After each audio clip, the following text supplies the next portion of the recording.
Good morning.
Good morning, everybody. Good morning and welcome to day 2 of the Regional Recovery Symposium and launch of the Caribbean Resilient Recovery Facility. I'm Belle Holder, everybody, and it is my distinct pleasure to be here this morning and serve as your chairperson and master of ceremony. We are live on UE TV. And day 1 yesterday saw us off to a fantastic start with impactful presentations and breakout groups with a focus of moving from idea to execution and the implementation of the Caribbean Resilient Recovery Facility, the CRRF.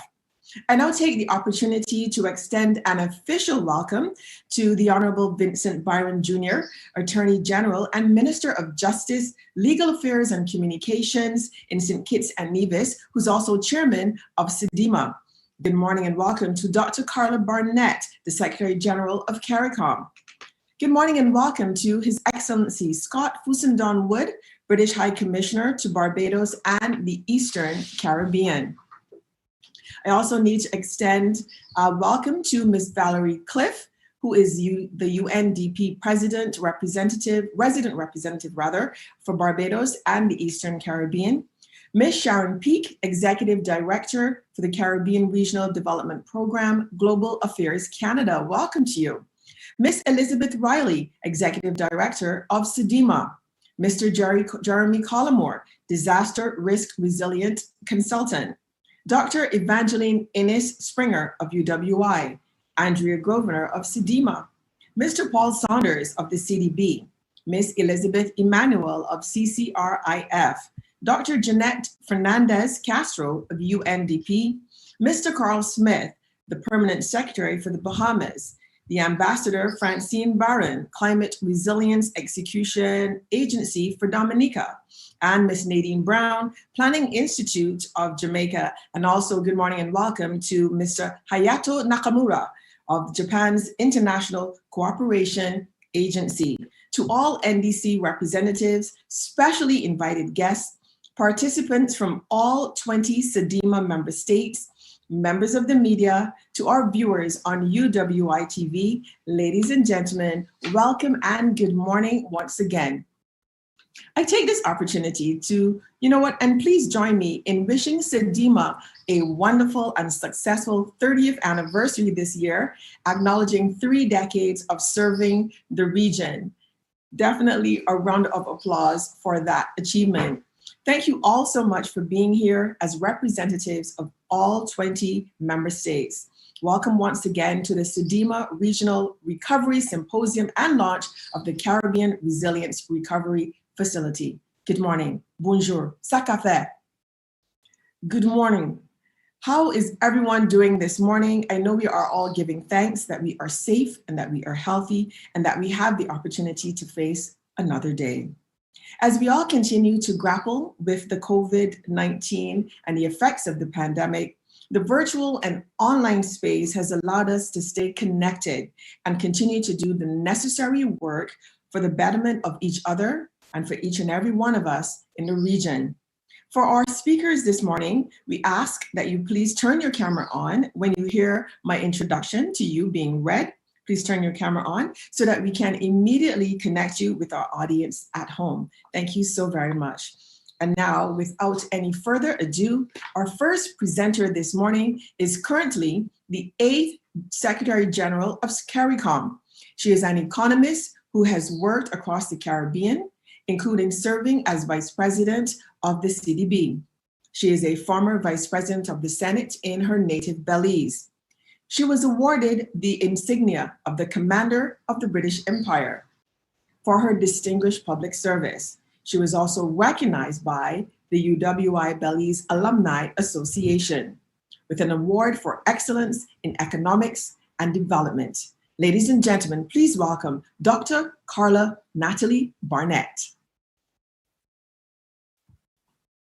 Good morning, everyone. Thank you so much for the warm introduction.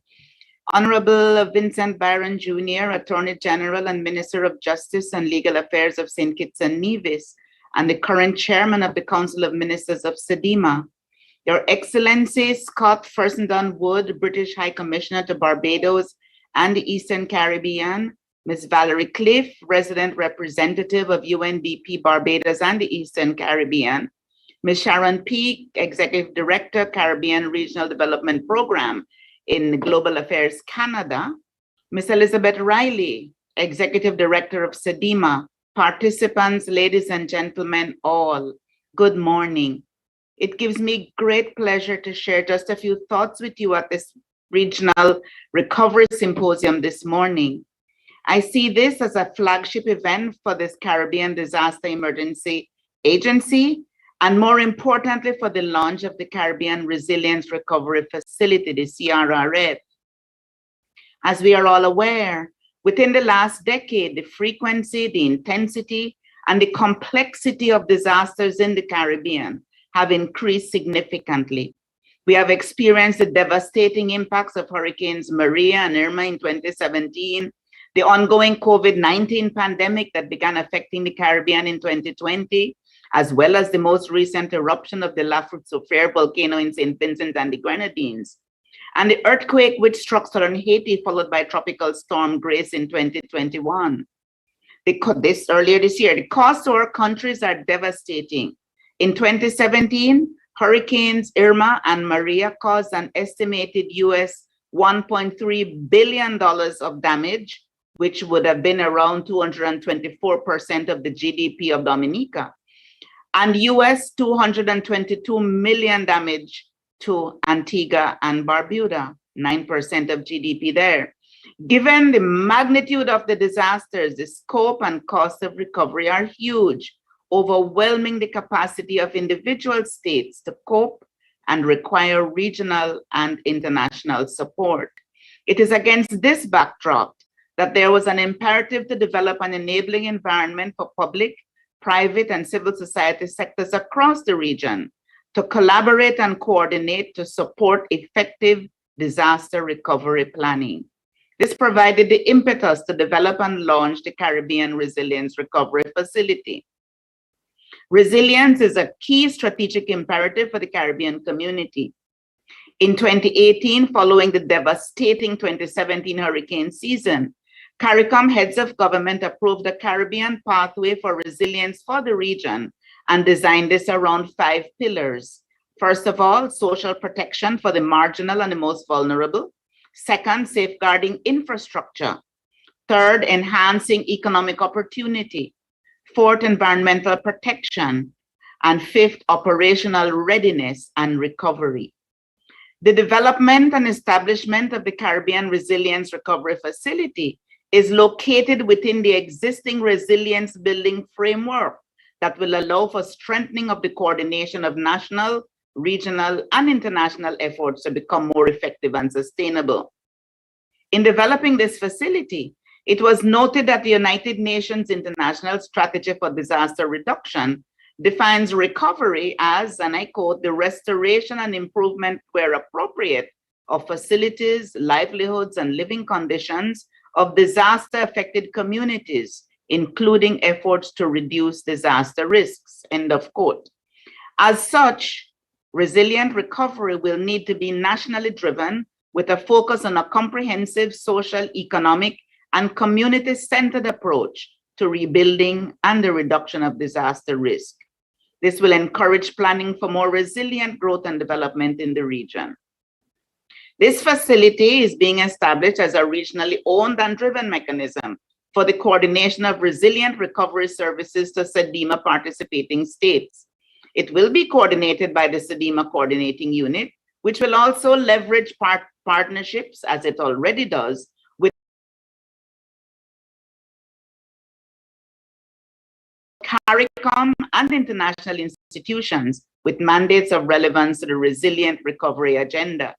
It also provides an opportunity to incorporate private sector engagement and economic opportunities for the region's small, medium, and micro enterprises. The CRRF, with its focus on recovery policy and governance, strategy and plans, research and data, capacity for pre- and post-disaster recovery, sector competencies, financing for recovery, and monitoring and evaluation, is a groundbreaking undertaking, and I acknowledge and thank our development partners for their support, including the United Kingdom's Foreign, Commonwealth and Development Office, Global Affairs Canada, and the United Nations Development Program. I would also like the Engender Project on the UNDP, which has assisted with the convening of this two-day symposium and in updating some of the national recovery frameworks. As I close these few comments, please be assured the Secretariat is committed to working to ensure the success of this facility and will continue to work with SEDIMA to ensure that there is cohesion and cooperation with other regional programs and policies in this critical area of building resilience within the Caribbean community. Ladies and gentlemen, I thank you for your attention. I apologize for not being able to remain in the meeting this morning. This is one of those days when I am multiple committed, and I move into our own budget committee meetings as I leave this meeting. I wish you a very productive session today, and I look forward to all of the considerations and the advice that will come out of your deliberations. I thank you very much. Thank you so much to Dr. Barnett. Thank you.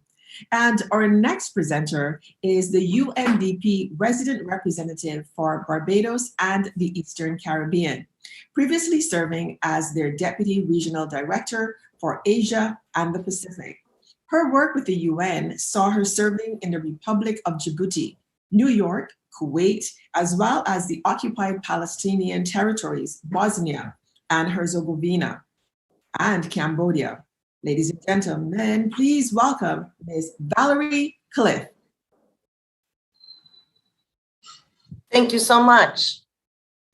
Honorable Vincent Byron Jr., Attorney General and Minister of Justice and Legal Affairs, St. Kitts and Nevis, and Chairman of the Council of Ministers of SEDIMA. Dr. Carla Barnett, Secretary General, CARICOM. His Excellency Scott Furssedonn-Wood, British High Commissioner to Barbados and the Eastern Caribbean. Miss Elizabeth Riley, Executive Director, SEDIMA. Sharon Peake, Executive Director, Caribbean Regional Development Program, Global Affairs Canada. Invited guests, members of the media, ladies and gentlemen. Good morning. And it's with great pleasure to represent UNDP at this Regional Recovery Symposium, which is extremely timely. We're all acutely aware that sustainability, equity, and resilience are central to the development agenda, with these themes having particular resonance in the Eastern Caribbean, where small island developing states are highly vulnerable to the longer-term effects of climate change and the immediate shocks of natural hazards. It's no secret that the Caribbean region that we're in is one of the most hazard-prone regions in the entire world, with economic and social challenges being exacerbated by climate change.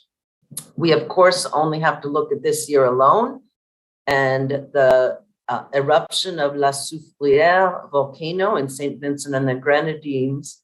And although thankfully there was no loss of life, it provided a very stark and unwelcome reminder of the devastating impact that disasters have on countries in our region.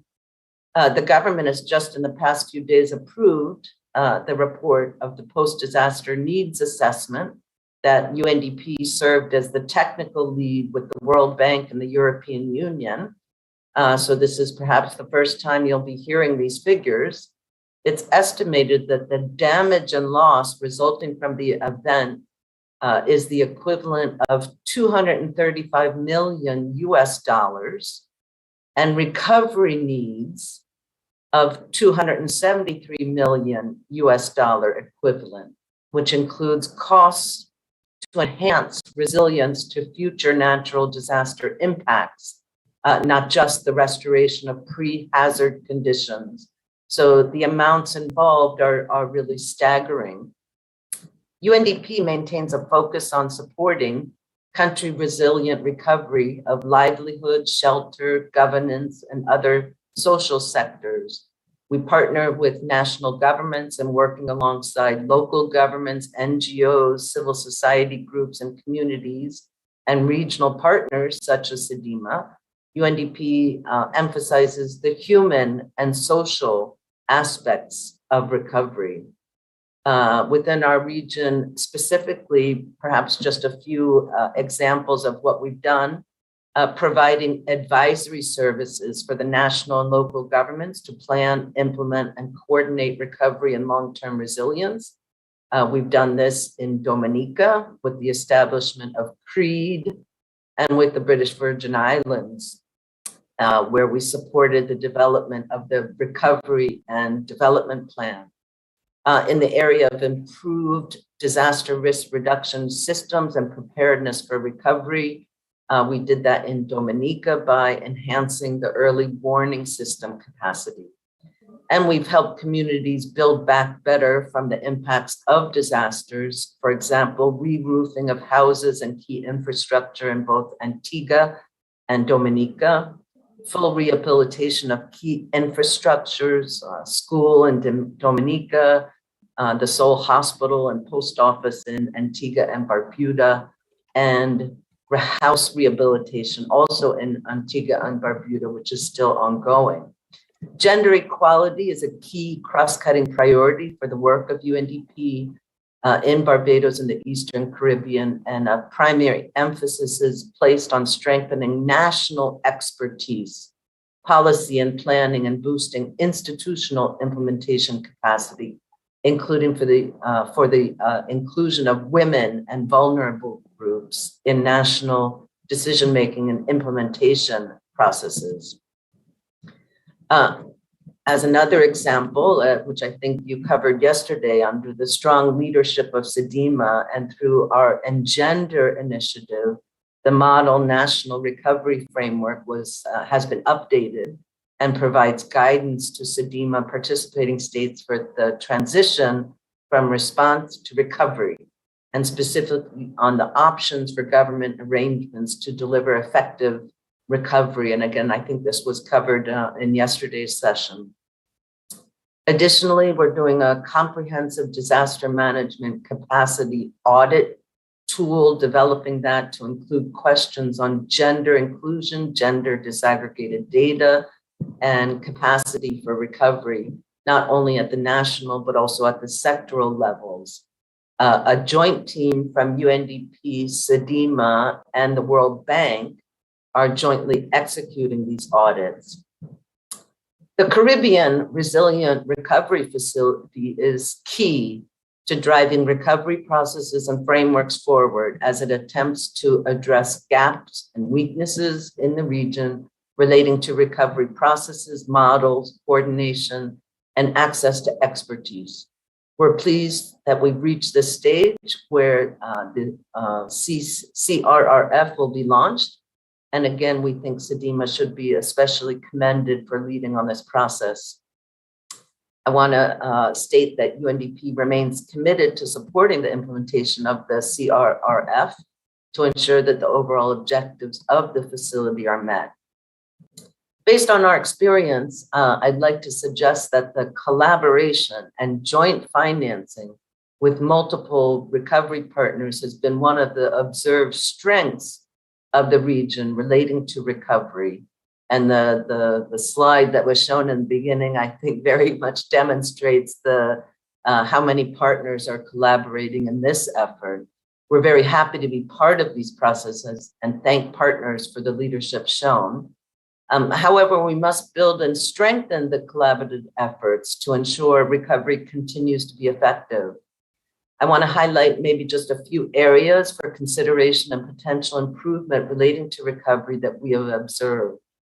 While early or short-term livelihood interventions like emergency employment is necessary, this wouldn't be sufficient, and the likely impact sustainability it will not be accompanied by an opportunity for knowledge transfer, if not accompanied by an opportunity for knowledge transfer and skills to enhance income earning capacity in the medium to long run. So a strong call for skills development training and capacity building. Preparedness for response has been a long investment, but preparedness for recovery needs to start gaining equal momentum as a sustained practice within the region. And finally, capturing and documenting of lessons learned should be enhanced. We can no longer afford to only capture and document, but we must also incorporate applicable recommendations and lessons. The Bluetooth device is ready to pair. In closing, I want to again thank all those involved at CDEMA for convening of this event. And I certainly expect that the discussions will ultimately lead to a more resilient and joined up region. UNDP will continue to support governments in the region in reaching this target. Thank you all very much. Thank you so very much, Ms. Cliff. Thank you so much for joining us this morning. And if you're now joining us on UWI TV, today marks the official launch of the CRRF. As we continue, next, we'll hear from the Executive Director of the Caribbean Regional Development Program, Global Affairs Canada. She began her career in the Canadian Public Service in 2007 with years at the Public Health Agency of Canada, Health Canada, and Global Affairs Canada. Over her career at Global Affairs, she has worked as the Director of Sudan, South Sudan, and Eritrea. She was also the Director of Inclusive and Accountable Governance within the Global Issues and Development Branch. Please welcome Miss Sharon Peake. Thank you very much, Belle, and thank you all of you for having me. I'd like to acknowledge Dr. Carla Barnett, the CARICOM Secretary General, the Chairman of the Caribbean Disaster Emergency Management Agency, CDEMA, the Attorney General and Minister of Justice and Legal Affairs from St. Kitts and Nevis, Mr. Vincent Byron Jr., the Executive Director of CDEMA, Ms. Elizabeth Riley, His Excellency the British High Commissioner, Mr. Furssedonn-Wood, Resident Representative of UNDP in Barbados and the Eastern Caribbean, Ms. Valerie Cliff, all invited guests, members of the media, good morning, and thank you again for having me. By far, the most frequent type of disaster to hit the Caribbean is natural. According to IMF research, this region is up to 7 times more likely to experience natural disaster than larger states, and when one occurs, it incurs as much as 6 times more damage. In the past year alone, Caribbean countries have faced hurricanes and tropical storms, volcanic eruptions, earthquakes, and severe floods, of course, all while tackling the COVID-19 crisis. And climate change has only intensified these events. Colleagues, recovery is an important phase in the disaster management cycle and provides an opportunity to learn, reduce risks from future events, and build forward better and stronger. But efficient and effective recovery requires thought and planning before disaster even strikes.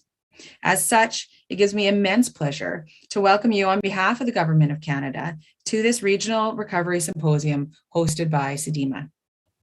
Canada has partnered with CDEMA for 30 years, from its origins as CDERA until today.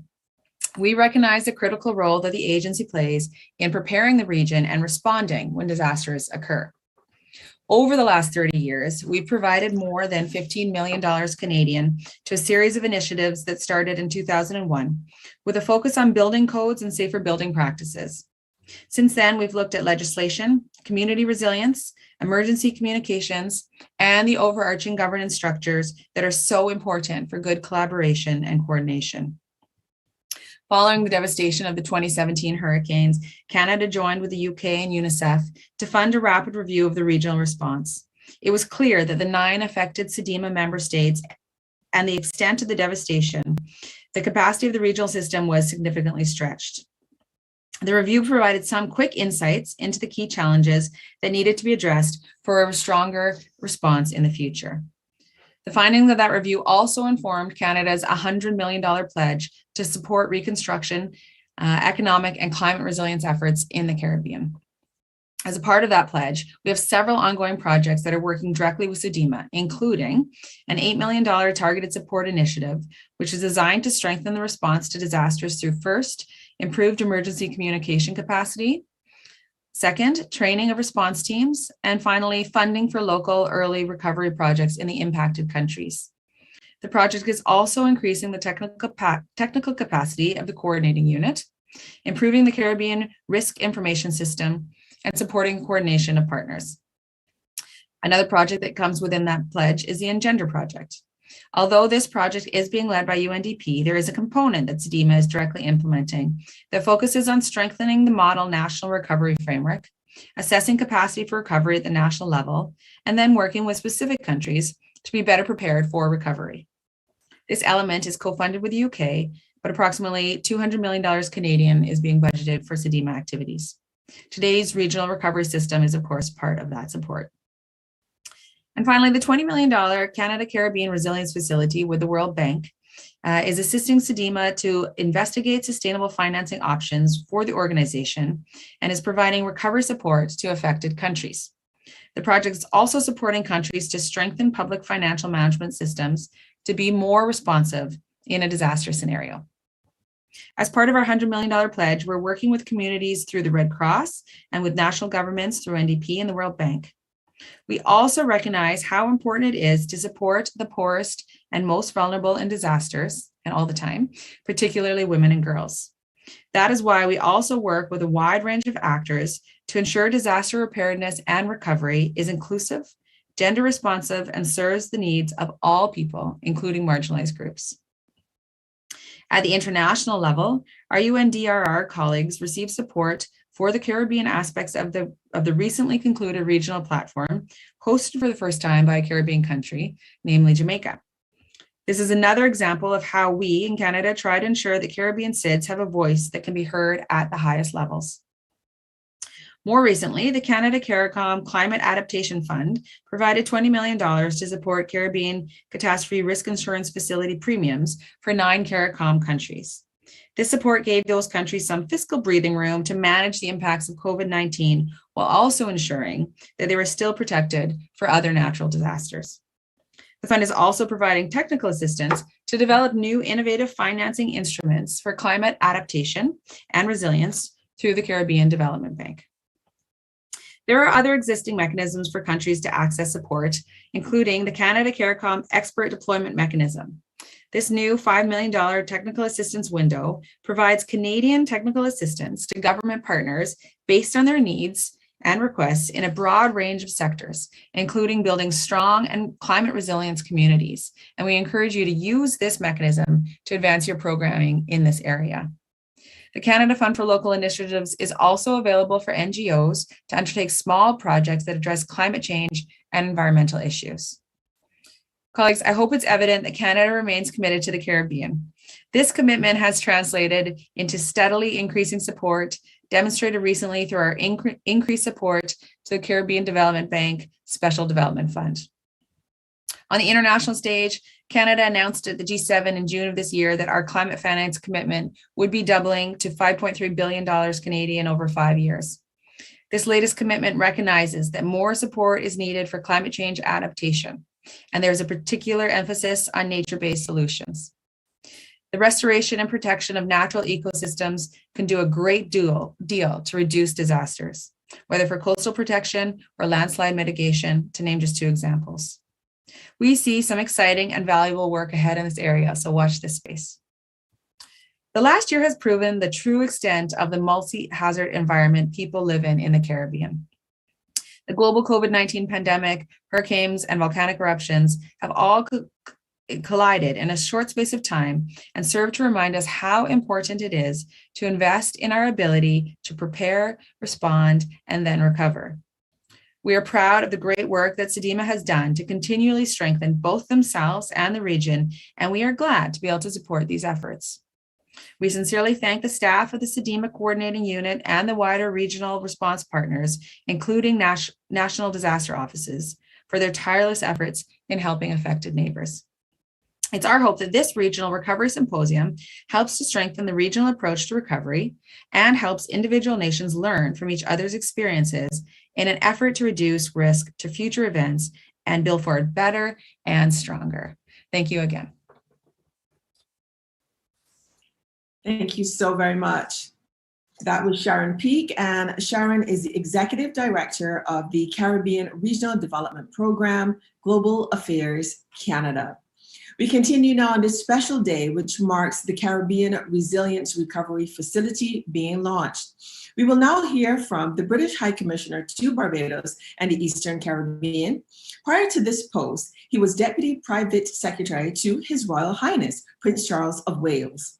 His diplomatic service includes Deputy High Commission in Calcutta, the British Embassy in Washington, D.C., as head of strategic threats and head of the political section. His work has taken him to more than 50 countries. Ladies and gentlemen, let's welcome His Excellency, Scott Furssedonn-Wood. Good morning, sir.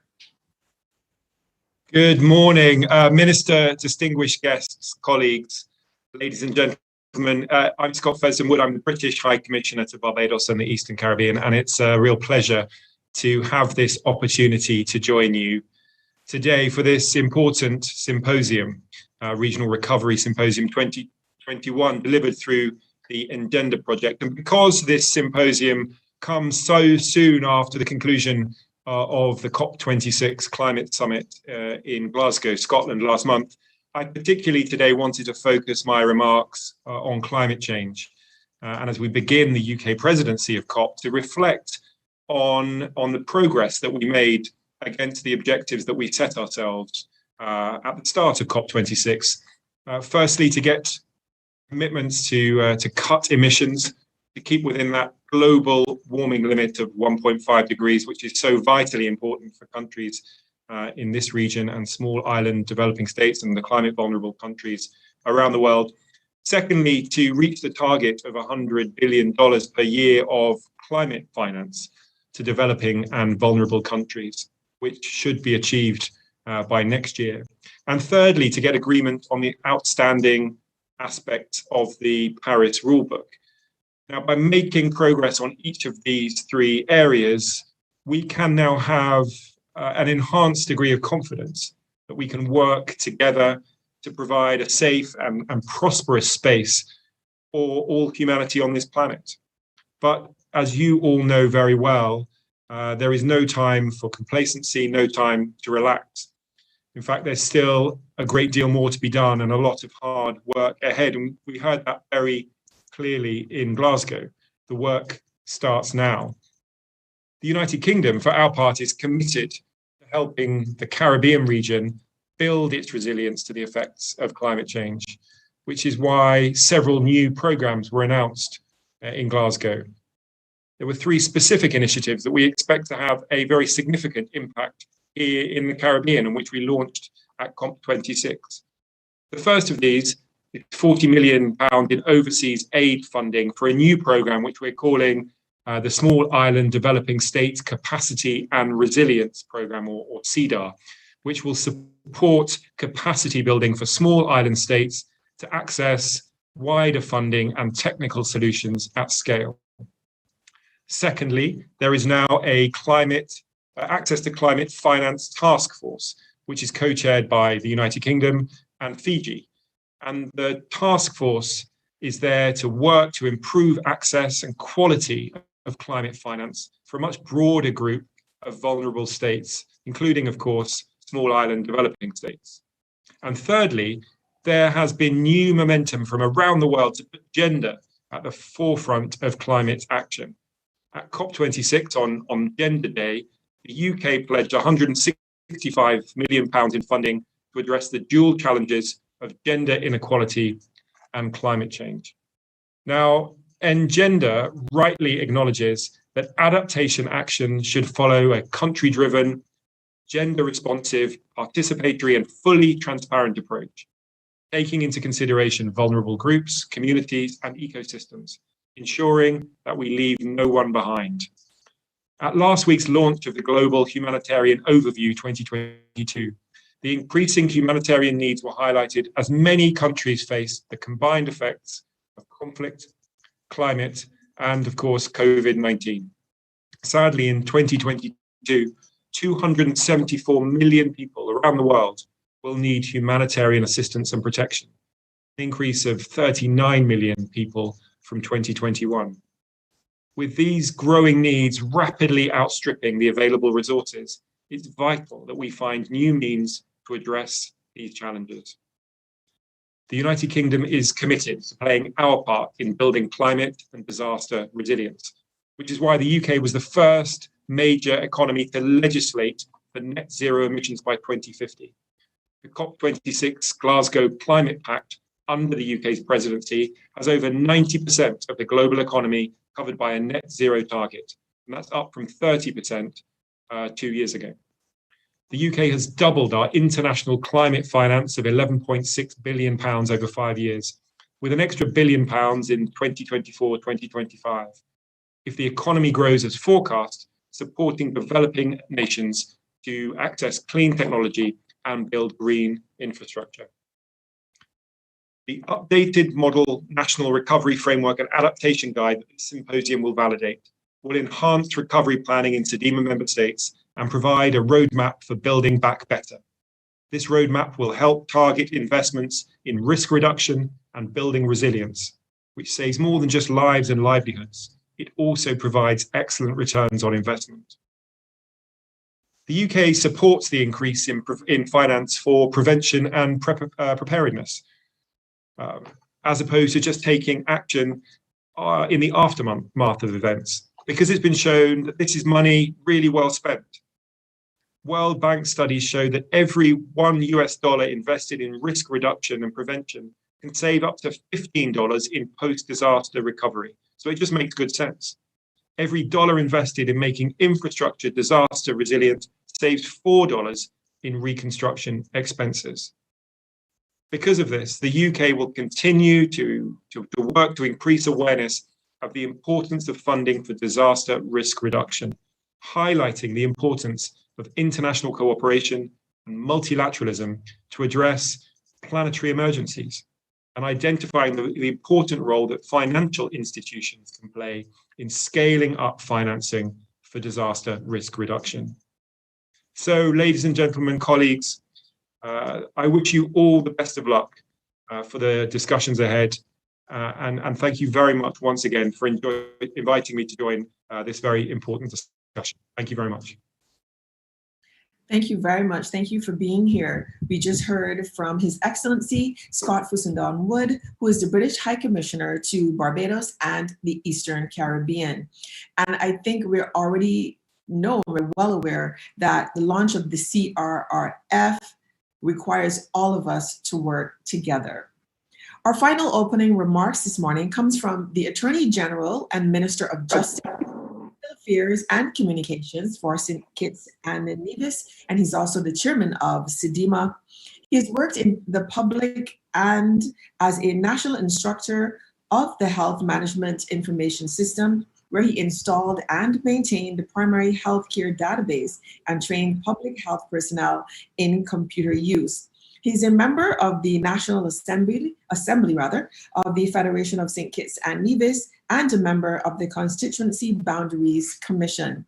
And I'll also share with you that he was a national sportsman in both football and basketball, and was also a sports commentator. Ladies and gentlemen, please welcome the chairman of SEDIMA, the Honorable Vincent Byron Jr.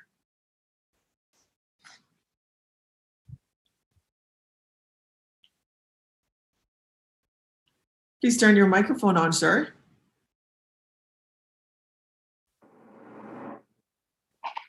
Wonderful. Good morning to you. Are you now hearing me?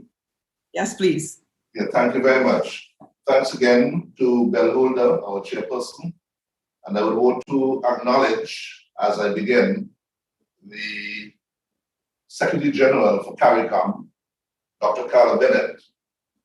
I would also want to acknowledge His Excellency Scott Furssedonn-Wood, the British High Commissioner to Barbados and the Eastern Caribbean, and our Executive Director for SEDIMA, Ms. Elizabeth Riley, along with Valerie Cliff, Resident Representative, UNDP Barbados and the Eastern Caribbean, and Sharon Peake, the Executive Director for Caribbean Regional Development Program, Global Affairs Canada.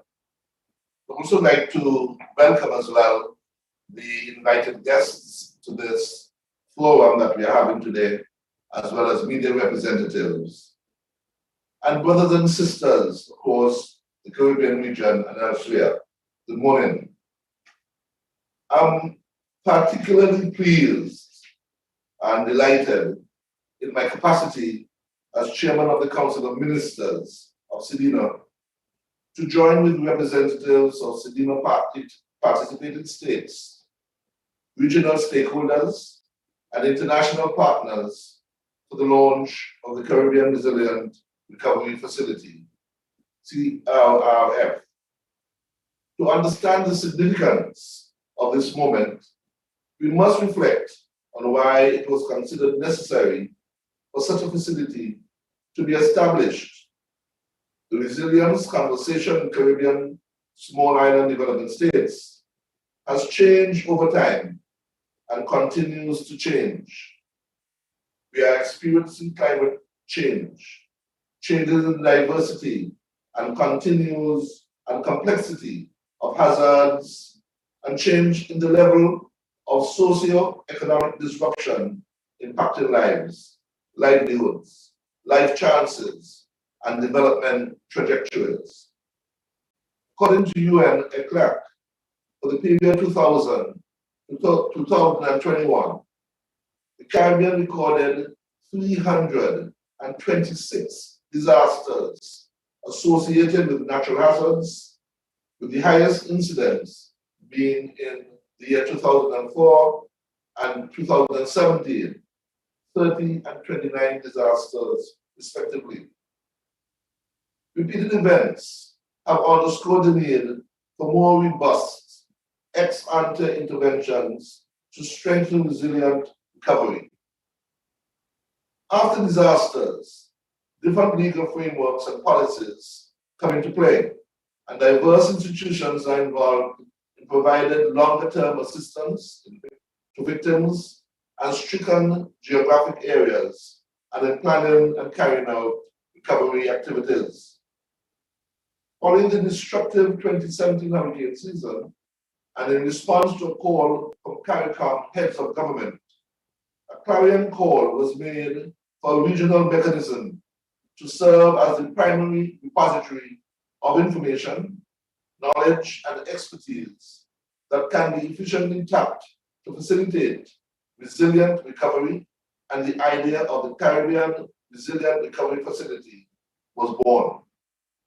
The Caribbean Resilient Recovery Facility is a regionally owned and driven mechanism for the coordination of ex-ante and ex-post resilient recovery services to SEDIMA participating states, directly supporting the 5 interrelated pillars of the 2018 Caribbean Resilient Recovery Framework. A, social protection for the marginal and most vulnerable. B, safeguarding infrastructure C, enhancing economic opportunities. D, environmental protection.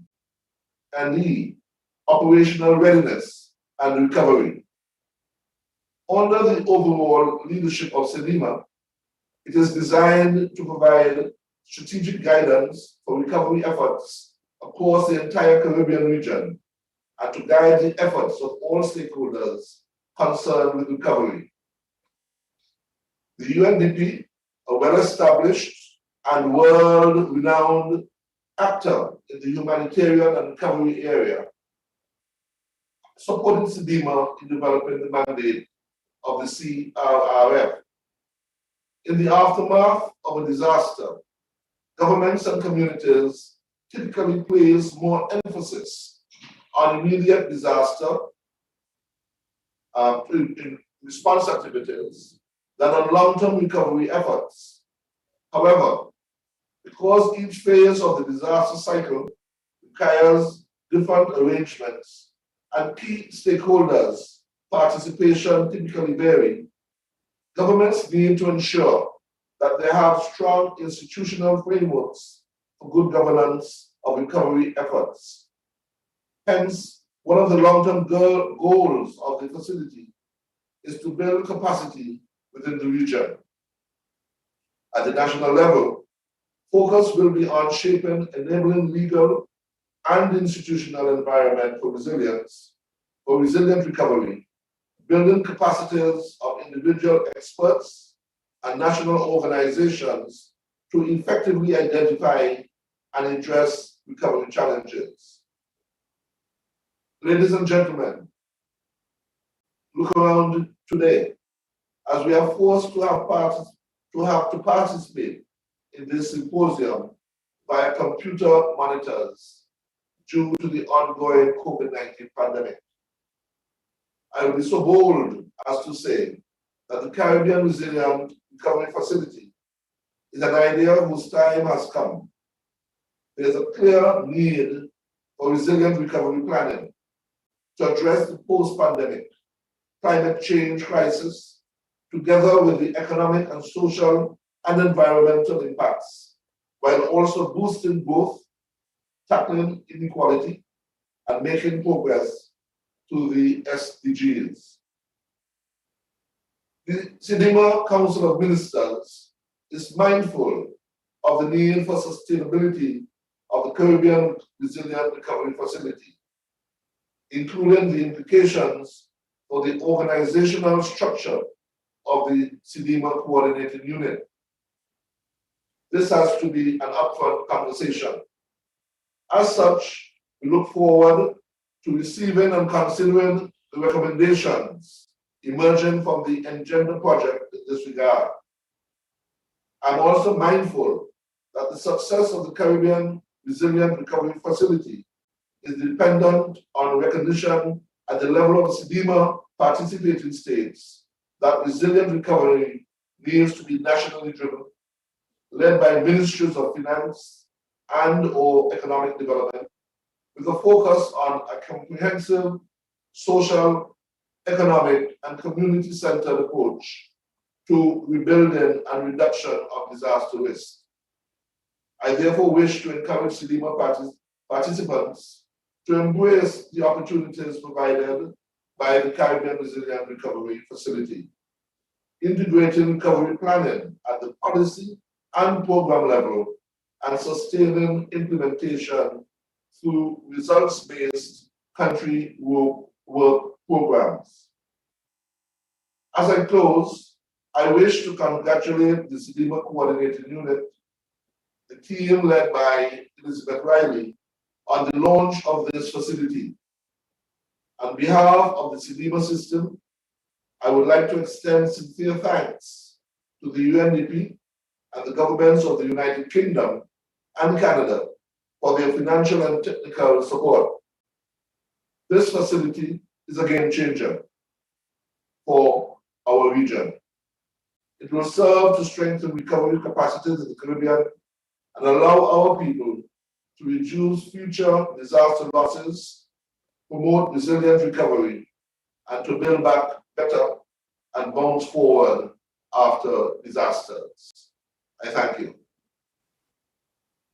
Thank you so much, the Honorable Vincent Byron Jr., who's the chairman of SEDIMA, and he's also the Attorney General and Minister of Justice, Legal Affairs and Communications for St. Kitts and Nevis. Thank you so very much as we continue today, marking the official launch of the CRRF, the Caribbean Resilient Recovery Facility. And you know, this year is certainly shaping up to be a wonderful turning point for one Barbadian poet, because there have been so many people who are in the cultural industries and the creative industries who've been hit very hard by the effects of the COVID pandemic in terms of pursuing their livelihood. Well, this poet is now ranked number 21 among the world's female slam poets, and she placed second in the Black British Writers Competition. Just 1 week ago, she performed at the Barbados 55th anniversary of independence, meaning that she performed for royalty, and also at the installation of the island's first president as being a republic. Well, please welcome and make some noise, you at home too, make some noise for the slam poet, Cyndi Celeste Marshall, doing Anticlimactic. Here she is.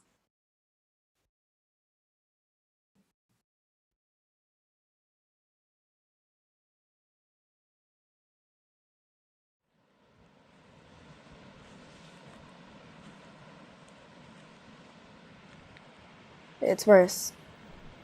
Much worse than we've allowed ourselves to think. I've watched an entire beach sink back into the sea in the same time as it took me to finish university. How differently me and Mother Earth commemorate graduating a degree.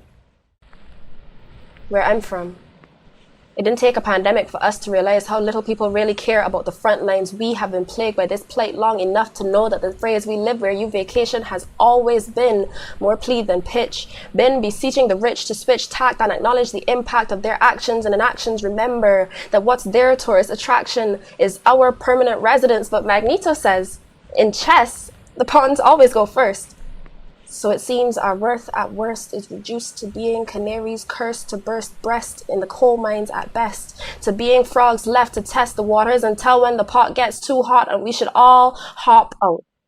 See, the thing about developing states is that we seem to have been tasked with bearing the brunt of the weight of climate change on our backs, drafted into a war we can't fight on our own, where we adapt as a survival tactic, run entire countries on solar power and ban single-use plastics, try desperately to curb the path to panic in our politics, but climate justice be anticlimactic.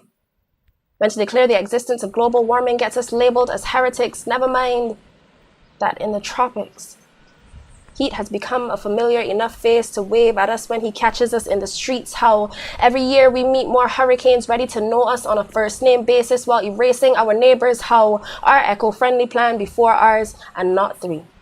Reduce, reuse, recycle, and rebuild after every environmental tragedy, I guess. When fossil fuel emissions fetch fat commissions and line pockets with the power to pay away their problems, ignorance becomes a quick fix meal. When you fill up on a false sense of security, it becomes easy to keep yourself out the kitchen, easy to conveniently forget there's something cooking, hard to hear when the pot be boiling over. The entire Caribbean is constantly bubbling beneath the surface, but the first world feast tables so long that they got a whole lot of choices. So what's the harm if one melting pot makes a meal burnt to a crisp?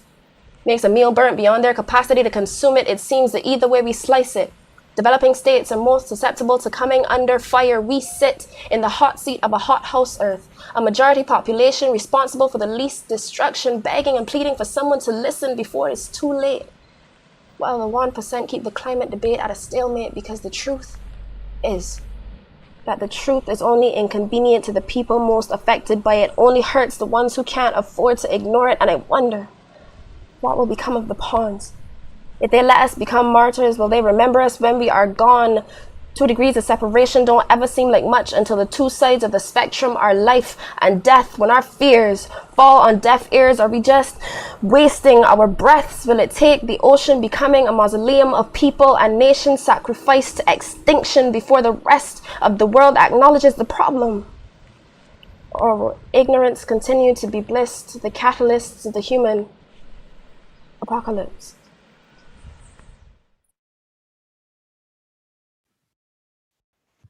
That was, ladies and gentlemen, awarded poet Miss Cyndi Celeste Marshall. She is from Barbados. Our home is their tropical playground. Very interesting indeed. And that poem was entitled Anticlimactic. Very, very interesting. So we can do this. The Cyndi Celeste is what you do for slam poets, everybody. Okay, so next we continue now with the order of business. We hear from the Executive Director of CDIMA, who has over 20 years of experience in disaster management at the regional and international levels. She leads the coordination of the region's response to the COVID-19 pandemic and other disasters. She has written, presented, and published technical papers in disaster management and in environmental management. Here to provide the overview of the Caribbean Resilient Recovery Facility, please welcome Miss Elizabeth Riley. Good morning. Thank you so much, Belle, and it's really a pleasure to be here. And I am fully intimidated to follow that incredibly talented young lady. That was just such an awesome presentation. And I know that CDIMA is going to be working with her in the future. We will definitely find opportunities to give her an additional voice and space to speak her truth. Truly amazing. I want to start, of course, by saying good morning to my chairman, the Honorable Vincent Byron Jr. Good morning, Chair. Thank you so much for being with us and for your words of wisdom. I want also to acknowledge Dr. Carla Barnett, Secretary General of the CARICOM Secretariat, His Excellency Scott Furssedonn-Wood, the British High Commissioner to Barbados and the Eastern Caribbean, Valerie Cliff, the resident representative for UNDP Barbados and the Eastern Caribbean, and of course, Ms. Sharon Peake, who is the Executive Director of the Caribbean Regional Development Program for Global Affairs Canada. I want also to acknowledge the National Disaster Coordinators and representatives of the National Disaster Offices, partners in disaster management, members of the media. Good morning again to you. So it is my pleasure to provide a short presentation on the Caribbean Resilient Recovery Facility. And of course, the main question is, why are we establishing a Caribbean Resilient Recovery Facility? And it is for this reason. The countries of the CDIMA system are small island developing states, and small island developing states are characterized by high levels of vulnerability, including vulnerability to natural as well as technological hazards. We have, as you can see on screen, a history in recent years of multiple hazards impacting our participating states. They're diverse hazards, and they've also been occurring in a very complex way, where we have seen incidences of volcanoes erupting at the same time as we have COVID-19, as well as severe weather events. And what does this mean for us as small island states? Well, we know we have been suffering significant damage and losses, and we receive significant statistics from a number of our presenters, including for Dominica in 2017 with Hurricane Maria, where we lost equivalent of 226% of the GDP. And combined with the realities of a changing climate and what we are already seeing and what we anticipate in potential losses, we know that recovery is going to continue to be an ongoing part of our regional conversation. And so after the eventful 2017 hurricane season, the heads of government of CARICOM, in meeting at the 39th regular meeting of the Conference of the Heads of Government in Montego Bay in 2018, considered a paper prepared collaboratively by CDIMA and a range of regional partners, which looked at the whole question of resilience. And it was a paper which was complementary to our regional comprehensive disaster management strategy of 2014 to 2024. And so heads of government adopted a focus on recovery through the adoption of this paper, and I will speak to the specifics in just a few moments. So direct support for the Caribbean Resilient Recovery Facility, as you've heard, is being provided by our longstanding partners, Global Affairs Canada, as well as the UK Foreign Commonwealth and Development Office, and with the technical support of UNDP, agencies which have stood by the side of SEDIMA since inception. So the resilience framework, it really answers the question, what does resilience mean in the context of the Caribbean small island states? And in deliberating on this, we as a collective of institutions felt that there were 5 key things that need to be treated if we are going to be developing in a resilient way. 1, we need to actively treat with social protection for the most marginal in our populations, as well as the most vulnerable persons. In resilient development, we seek to place on the table economic opportunities for persons at all levels within the society. We want to safeguard our physical infrastructure because we know this is an area where we have seen significant losses in our participating states over the years.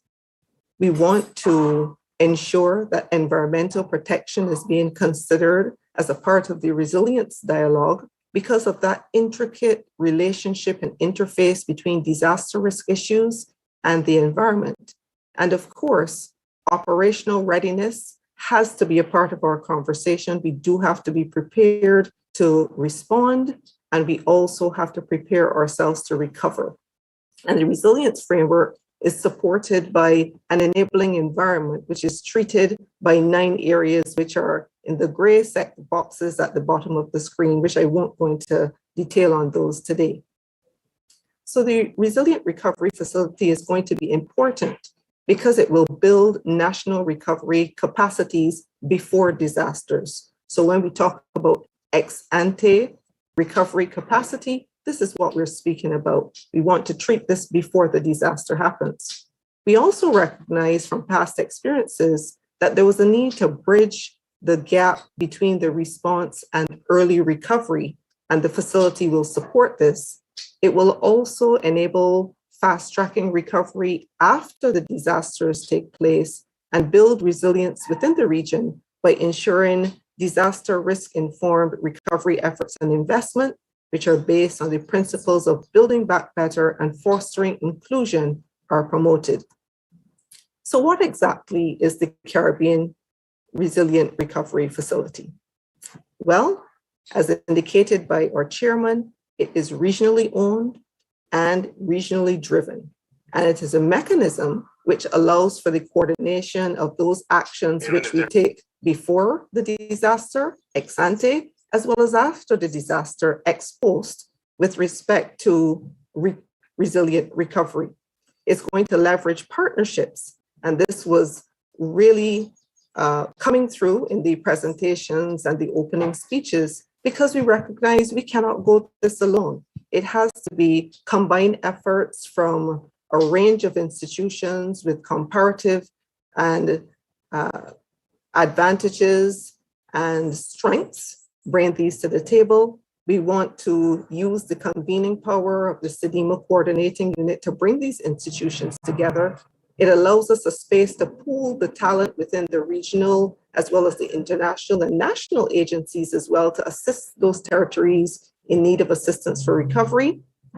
It will provide updates on recovery assessments and efforts to support building recovery capacity in countries. And also very importantly, which is an interesting feature which builds upon our strong history of horizontal cooperation, it will establish recovery teams to provide surge deployments in the aftermath of events.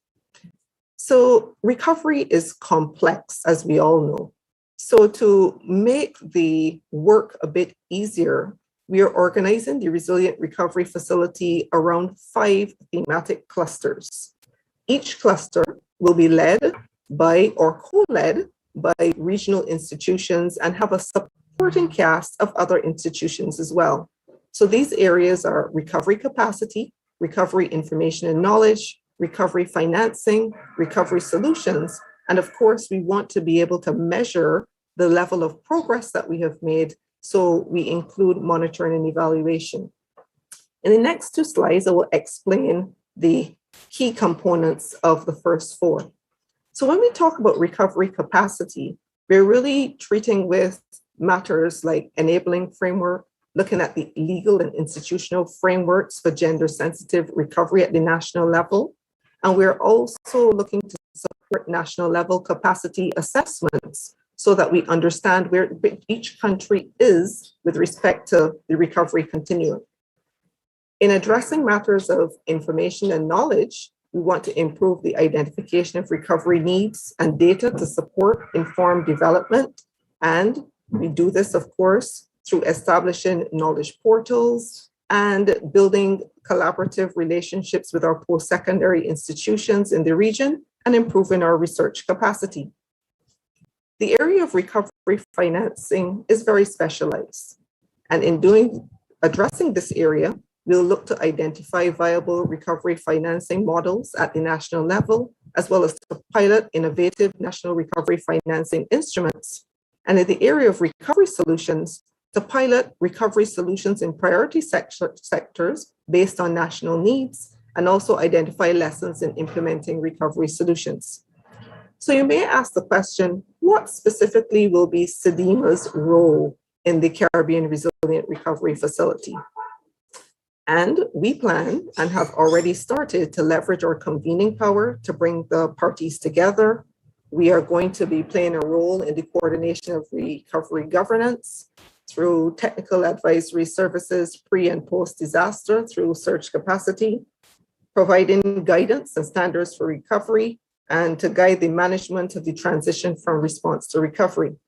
We are also collaborating with the World Bank in recovery planning and resilient recovery assessment and audits, and building a resilient recovery arm of our governance mechanism for the comprehensive disaster management strategy. And I'll speak a little bit more about this in the next slide. And of course, there's the monitoring and evaluation function.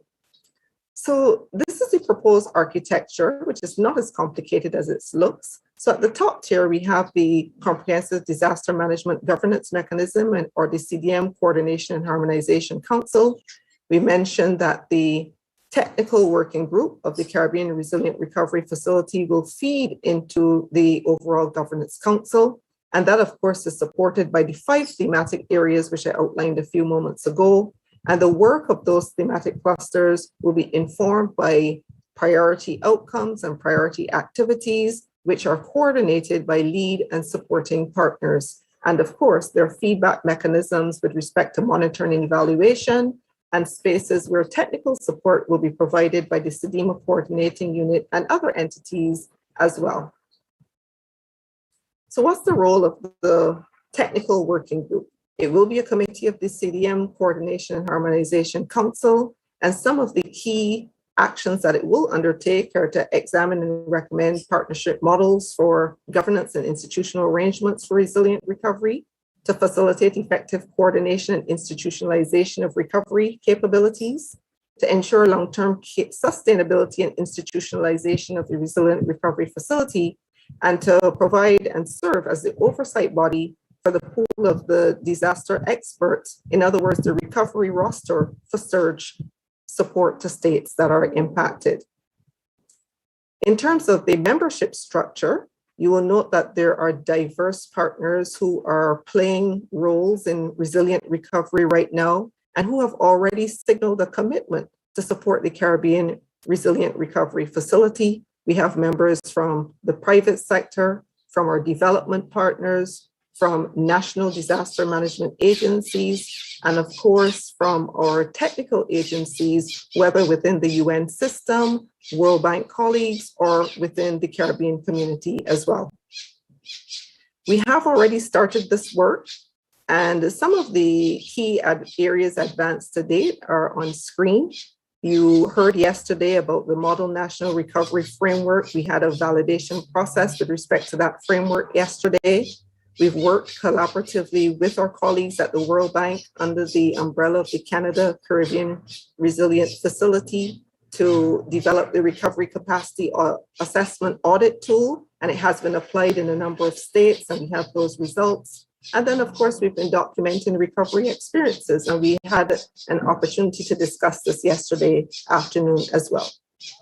And finally, just to say that we're taking a programmatic approach to the issue of recovery within the CDEMA Coordinating Unit, and we have multiple partners who are currently financing the work that we're doing in the area of recovery. These include the European Union, our USAID under the Caribbean Climate Resilient Initiative, as well as the UNDP in gender and other programs under the coordinating unit.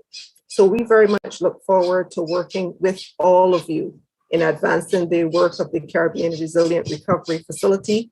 Thank you again to all of you for your support, to our development partners, Global Affairs Canada and the UK FCDO, and our technical partners, UNDP, and of course, the supporting cast from our colleagues at the World Bank.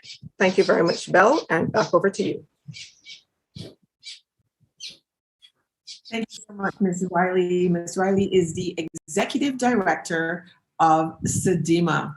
And today, Tuesday, December 7th, 2021, now marks the official launch of the Caribbean Resilient Recovery Facility, which addresses the priority recovery needs throughout the region in a coordinated fashion. This was a wonderful opportunity for viewers on UWI TV to watch live, and we thank you so much for tuning in and bearing witness to the launch of the CRRF.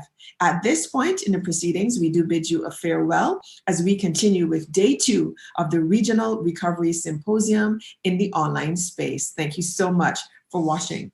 And in terms of our continued audience now and the participants in the online symposium, as a reminder, we kindly ask you to be mindful and turn your microphones off when you are not speaking to minimize background noise, which can be disruptive. And there will be a couple of times during this second half of the event when we may request for you to turn your cameras on so that we can capture an event photo. And we also ask that you please be respectful towards your fellow participants and presenters, as everyone's opinion does matter. And remember that our focus during these proceedings is to discuss the issues and ideas rather than a discussion about agencies or individuals. Also, please be mindful of the time schedules allotted. If you have any questions or any concerns or comments during a presentation, please post your question in the chat as we are monitoring the platform throughout the session and your queries will be addressed. And I did mention taking that photo. Well, please oblige us and turn your cameras on just for the next 60 seconds, just for the next minute or two,